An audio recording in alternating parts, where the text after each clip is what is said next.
my dear 5th grade, how are you? Today we are going to start our lesson 4 on your activity book. Please open your book on page 53, all about natural science. We are going to start this lesson with a video. Nós vamos começar a aula assistindo um vídeo. Prestem atenção aos detalhes, porque no finalzinho dele tem um quiz. Tem as perguntas e eu quero ver quem consegue acertar todas estas perguntinhas. Let's pay attention. Look around and you can see things made of different materials. We make objects from different materials because some materials are better for making objects than other materials. This is because all materials have got different properties. Waterproof. Waterproof materials stop water passing through. Absorbent. Absorbent materials take water in. Natural. Many materials are natural materials, which means they come from nature. Wood comes from trees. Man-made. Other materials are man-made materials, which means people make them. Glass is a man-made material. Rigid. Rigid materials don't bend easily, so they are good for objects that need to keep their shape. Flexible. Flexible materials bend easily, so they are good for objects that don't need to keep their shape. Quick quiz. Question 1. Are these boots waterproof or absorbent? Waterproof. Question 2. Is this table made from a natural or a man-made material? Natural. Question 3. Is this pot rigid or flexible? Rigid. Question 4. Is this cloth waterproof or absorbent? Absorbent. Question 5. Are these jars made from a natural or a man-made material? Man-made. Question 6. Is this bag rigid or flexible?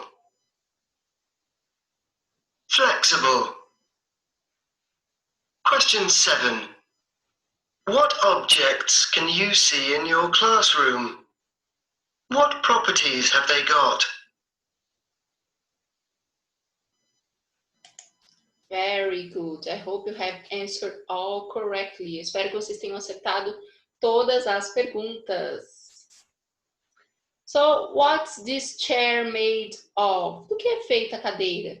It's made of plastic and metal. It's rigid. É feito de plástico e metal.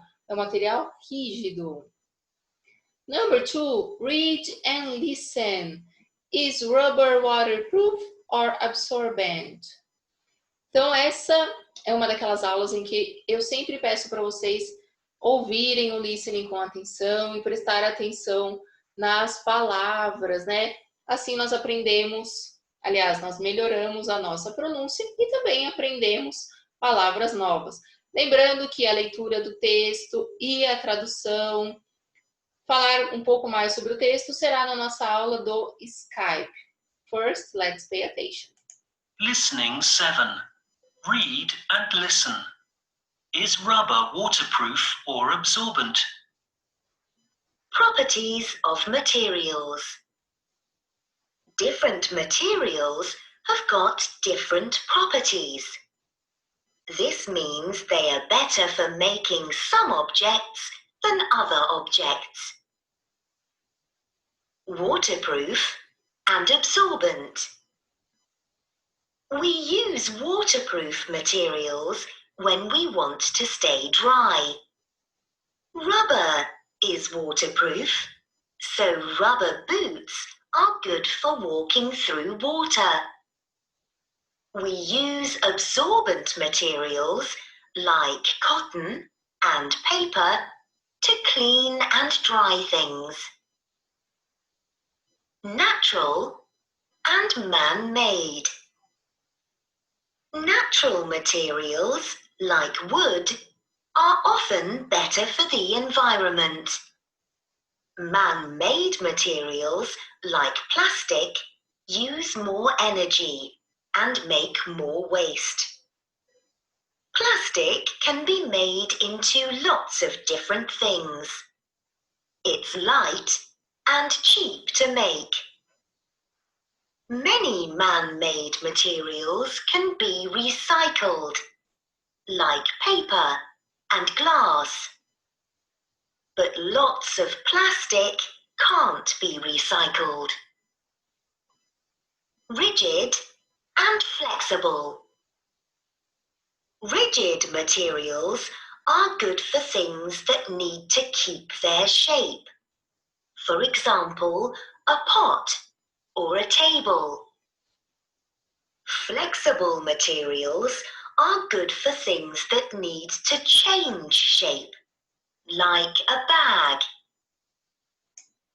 The properties of these materials make them good for some things, but not good for other things. We choose the best material for the job. You don't want an absorbent umbrella. Excellent. Nice text, don't you think? Now, exercise number 3. Read again and answer. Leia novamente o texto e então responda. Não tem espaço suficiente para colocar todas as respostas aqui no livro, então eu peço, please, pegue uma folha de sulfite, uma folha de caderno e coloque junto aqui com as respostas. Number 1. What kind of materials do we use when we want to stay dry? 2. What examples does the text give of absorbent materials? Can you think of any more? No number 2, vocês vão fazer uma pequena pesquisa, vão pesquisar quais são outros materiais. Number 3, what 2 materials does the text say we can recycle? Can you think of any more? Então aqui, ó, more recycled materials. Mais uma pesquisa aí. 4. How many natural and man-made materials can you see in your classroom? 5. Think of another rigid object and another flexible object. Number 5 is a personal answer, é uma resposta pessoal. And number 6, is plastic or paper a better material for an umbrella? Why? Vocês vão dizer qual que é o melhor para fazer uma umbrella e o porquê. So that's all for today. Remember that we are going to talk about during our Skype classes and also correct the exercises. Hope to see you guys soon. If you have any question, if you have any doubt, please let me know. Have a wonderful week. Bye-bye.